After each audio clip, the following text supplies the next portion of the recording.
Well, hello everyone. This morning I was planning on doing a review of a bus, and then I looked at my collection and I just thought this set of vehicles goes really well together. They're all vehicles that are favourites of mine, or at least the models are. So today I thought I would do another look at some London-based vehicles.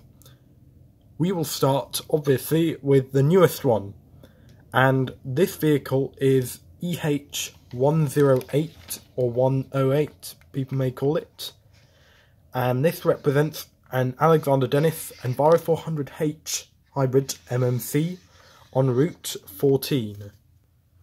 Whether people like the real vehicles or not, of which a lot of people have mixed opinions about them, there's no doubt that the model looks an absolute stunner. We've seen a lot of Enviro kits around before, that is MMC kits, but I don't think they've quite come close to the detail on the Northcord models. I've reviewed this model. It was the first Enviro 400 MMC to be released, and I think a lot of people are very happy that this one was the first one. It's a very commonly seen vehicle around London, nowadays at least, or at least around the modern areas. Maybe there are some older areas, well, some areas with older buses, to say the least. Another feature I'm very pleased they added was these yellow advert areas. It just adds to the realism of the model, and they are also included on this model here, which we'll be looking at later. Well, that is a very nice model in my opinion, and in no doubt is it one of my favourite models in my collection. We couldn't get past the country with a little bit of Stagecoach, and that is, in no doubt, one of the second models we're looking at. Believe it or not, this is one of the most sought-after models Northcord have made, actually. Only 504 made, and they regularly go for high prices on a well-known auction site.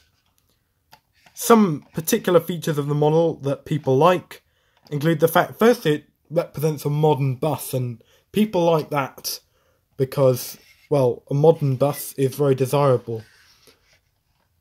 Unfortunately, I've had 3 of these now. One of them had a wonky destination display, and this one is heading that way, but still a cracking model in my opinion.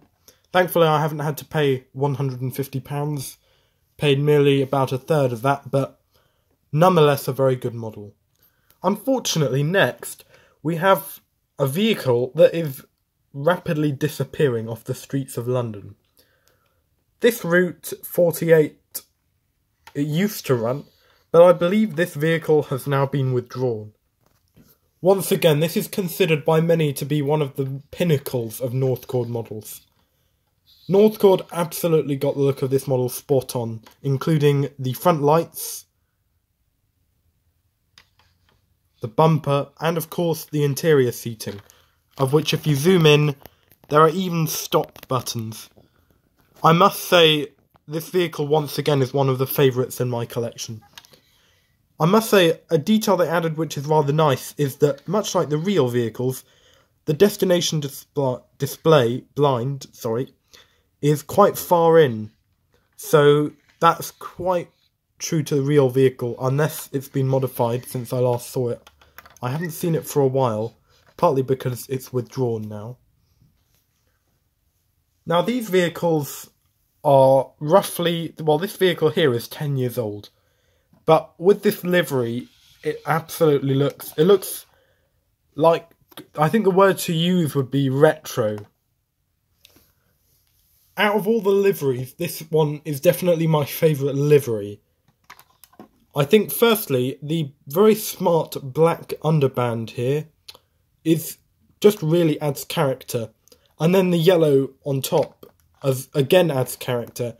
And then the logo looks really good, I think. The font, everything really.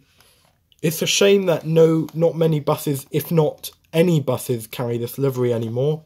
Most of them have been repainted, and I think they look more boring when they're repainted. Once again, this has advert space, which is always nice on a model. Definitely like that part. And this represents Route 36, and this one's heading in the Queen's Park direction, passing Victoria and Paddington. I've been on this route before quite a few times. The next vehicle to look at is a vehicle that was recently lost this route, or this company lost this route. Abellio operated Route 542 for 12 years, possibly more. I'm not too educated on how long some of these companies have run these routes for, but in no doubt this vehicle is an excellent looker. Unlike London Central with their traditional based livery, Travel London went for a simple look, quite frankly. Travel London badges all around, and I have to say it works pretty well. This vehicle is 9401, which is the first vehicle in the batch.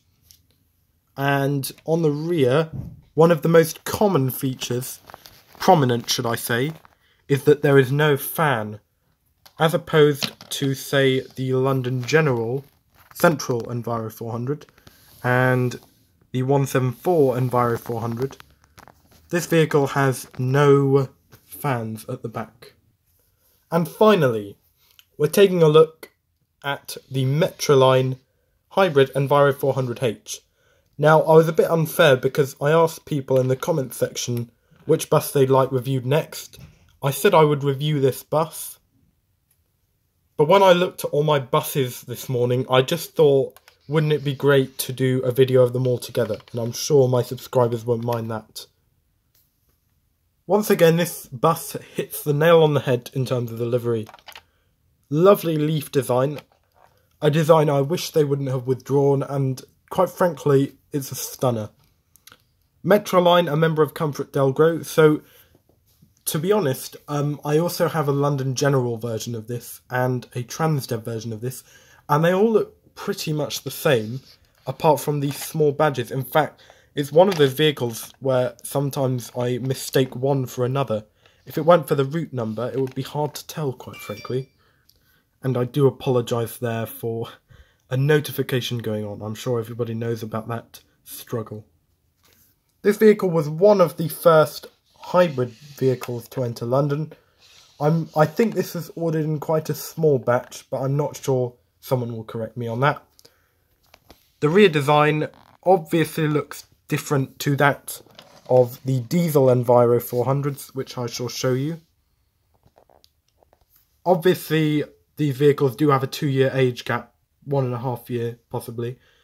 But there is quite a difference to the top. As you can see, there are 2 sets of fans for the hybrid version. I personally think the diesel version looks better on the rear, but that's just down to my opinion. Anyway, I hope that this was a worthy addition of a video. Hopefully everyone enjoyed seeing the selection of modern London vehicles. I already showed this Enviro in a previous video, and I've reviewed it too. Some of the vehicles have already been reviewed, of course, but hopefully it was nice to see some of these vehicles. Once again, as aforementioned, I do entertain requests for models, so if there's a model that you request or you would like to see, then do let me know in the comment section. So then, I wish everyone a lovely day or evening, depending on where you are, and I'll see you in the next video. Thank you very much, and bye for now.